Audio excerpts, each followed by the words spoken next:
Berry. Welcome back to my channel. Today I have some random hacks with cloth and paper items. So let's get started.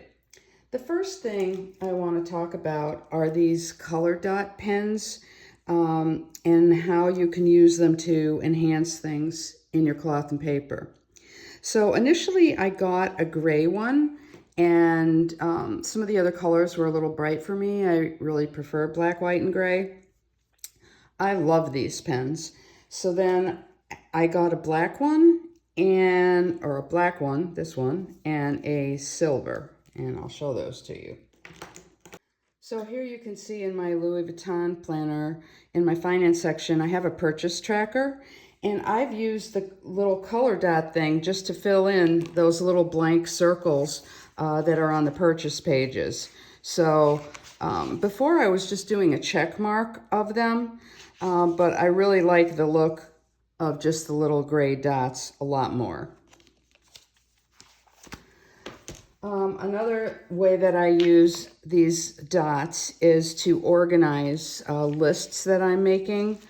So for example, here I have some action items that I'm planning on some of my sites that I need to work on, and I just divide it with the dot.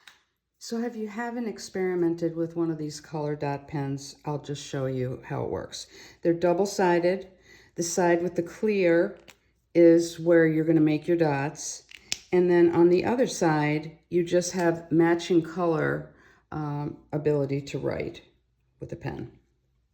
So I have this Today pad here, and you see some circles. Of course, those work really well if you want to fill them in with your color dot. So press down, and there you go. And if you want a bigger one, press as hard as you can. That's about as big as it's going to get. If you press very lightly, you're going to get a small one. And it looks like there's a mark in the middle, but it dries. The black one is very dark, and I just received this one and starting to play with it and really enjoying it. So there's that. You can see some smaller ones, etc. Now the silver one doesn't dry exactly perfectly, but it is really pretty in the light because it is metallic. So when you first put it down, you see that kind of mark in the middle, if you know what I'm talking about. And I'm not sure how well it'll show up on the video, but I think it will.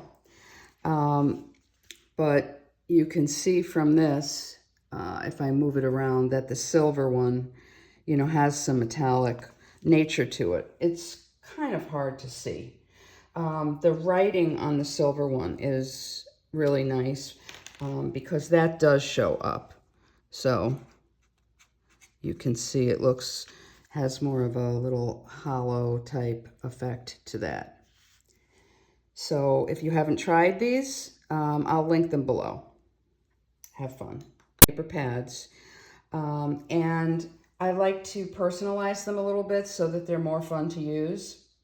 So this one here, all I did was just put some stickers covering this section where it's supposed to be a schedule of time. I don't need the schedule of time, but I sure love the idea of doing a list when I have it set up like this. Took me less than a minute to set it up, and I just want to make a nice list with it now. One of the ones that I really am enjoying, in fact, I just bought a second one of these, is the meeting notes. I love the organization, the way it has, you know, 6 items at the top, which I just like to do for my most important, and then a section with dot grid and a box. But I don't always need it for meeting notes. It works well for meeting notes, and then you can punch this and stick it, you know, it's a 5x7 size. You can then stick it in a planner. But I just set this up, dressed it up a little bit, used the color dot to divide things up. And again, I have something that I really want to plan with. And my last random tip you may have seen on another video, but I had gotten a new pocket planner and I did not have a page lifter for it. So what I did is I took a credit card holder, put a little deco in it, and it was just firm enough to work as a page lifter in the back. So there you have it, just a few random hacks. Thanks for tuning in. If you haven't already subscribed, please do, and please follow me on Instagram. See you next time around.